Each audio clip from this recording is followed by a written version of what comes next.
Hello and welcome to Notes from the Field. I'm Coco Swanson.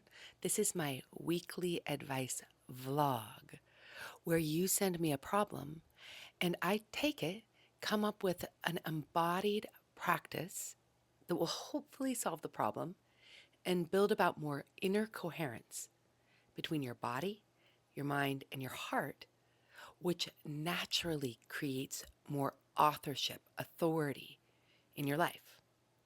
Okay, this week's question is, why does my mind keep going where I don't want it to? I giggle because uh, every question I've answered so far is something I'm experiencing. And so when you give me the question, I go away and have to ponder it for myself in a way that I can do and then teach. So I've been mulling over this one. We're talking about obsessive negative loops. Thinking thoughts, if you're trying to think positively, but you keep focusing on that jerk over there, or how society's super screwed up, or how you're super screwed up. It's when we're focusing on something that's not actually helping our problem. What do you do? First, for me, realizing that our thoughts oftentimes are not our own, that our brain was created from familial and societal and karmic programming.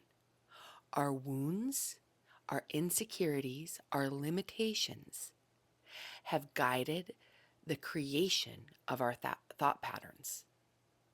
So, are you experiencing a thought that you want to proliferate?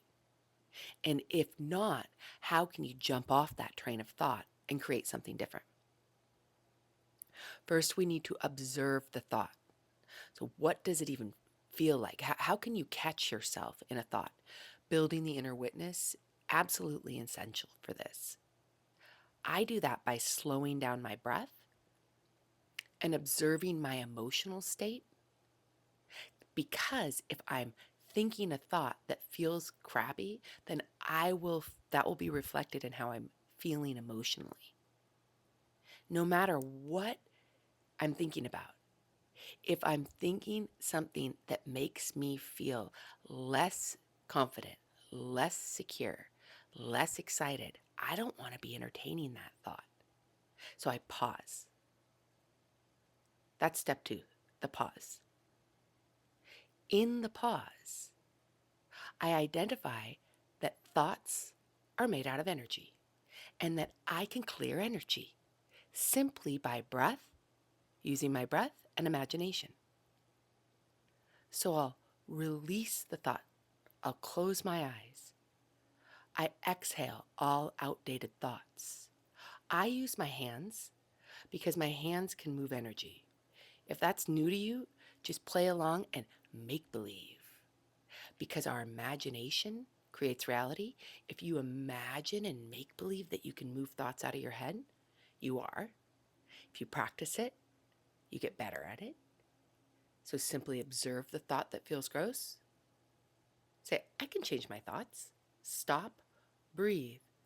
I release all outdated thoughts. I release all thoughts that do not align with my core truth. Stopping and saying that is enough if you do it again and again and again. This is a micro break I'm suggesting. And really, in a bad day, sometimes I'll have 100 thoughts, 1,000 thoughts that I don't want to think, because I know they're proliferating an idea that I do not want to continue. On those days, a lot of this, I do a lot of clearing thoughts, clearing the feelings associated with them. And then the last piece is I align with universal truth. I'm open to change. My thoughts align with universal truth. Then you move on with the moment and it's done. So you first identify the thought, because the thought is not causing you to feel good. You pause the thought. I release all outdated thoughts as you breathe. I am open to change. and I align with universal truth, that's it. The moment's done. That micro practice is done, but think micro moments. Tons of micro moments lead to macro big change. Okay, I think that's it. 5 minutes. It's over my time. I try to keep these under 5 minutes. Jump on down to the the comments below, or I have links below to link you to places that you can receive more free support, my membership community, etc.